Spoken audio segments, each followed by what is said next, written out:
విద్యారంగ అభివృద్ధికి చుక్కారామయ్య సేవలు చిరస్మరణీయమన్నారు ప్రముఖులు. హైదరాబాద్ విద్యానగర్లో విద్యావేత్త చుక్కారామయ్య 99వ జన్మదిన వేడుకలు నిర్వహించారు.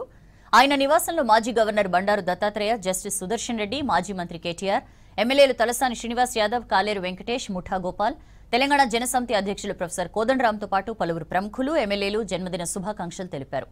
చుక్కారామయ్య ఆయుర ఆరోగ్యాలతో ఉండాలని వారు ఆకాంక్షించారు. 99వ జన్మదిన సందర్భంగా నేను వారికి హృదయపూర్వకమైనటువంటి శుభాకాంక్షలు తెలియజేస్తూ వారి నుంచి నేను ఆశీర్వాదం తీసుకుంటాను. ఎందుకంటే ఆయన ఉత్తమమైనటువంటి ఒక ఉపాధ్యాయుడుగా, గొప్ప విద్యావేత్తగా, ఐఐటి రామయ్యగా, ఐఐటి ఆంధ్రప్రదేశ్లో ఆనాడు ఉండాలని పోరాటం చేసినటువంటి గొప్ప యోధుడు చుక్కారామయ్య గారు. అలాగే ఆయన కేవలం విద్యావేత్తనే, సామాజికమైనటువంటి నాయకుడు. అన్ని సమస్యల పట్ల సంపూర్ణమైన అవగాహన ఉంది. సమాజం పట్ల, ముఖ్యంగా బడుగు బలైన వర్గాల పిల్లలకు అత్యధిక మంది పిల్లలు ఐఐటిలో చేరి ఉన్నతమైన స్థానానికి వెళ్ళాలని వాళ్ళకి ఉచితంగా వాళ్ళకి విద్యాబోధన చేసేవారు. సారు లెక్కలు బాగా చెప్తాడని ప్రతీతి. నేను చాలా సార్లు అనుకుంటా, నాకు స్కూల్లో ఎందుకో కానీ లెక్కలు సరిగ్గా రాలేదు.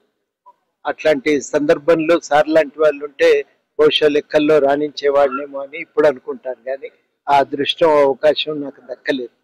నిజంగా లెక్కలు మేము టిఎస్పిఎస్సి సిలబస్ తయారీ అప్పుడు సార్ కమిటీ మెంబర్. సారు అప్పుడు లెక్కలు లేకుండా ఎట్లా సాధ్యము, పని ఎట్లా ఆఫీసర్లు పని ఎట్లా చేస్తారు, మినిమం లెక్కలు అయితే రావాలి కదా అని పట్టుబట్టి దాన్ని కూడా సిలబస్ లో ఒక భాగంగా జోడించటం, ఇవన్నీ నాకు బాగా గుర్తున్నాయి. ఇవన్నీ ఎందుకు చెప్తున్నానంటే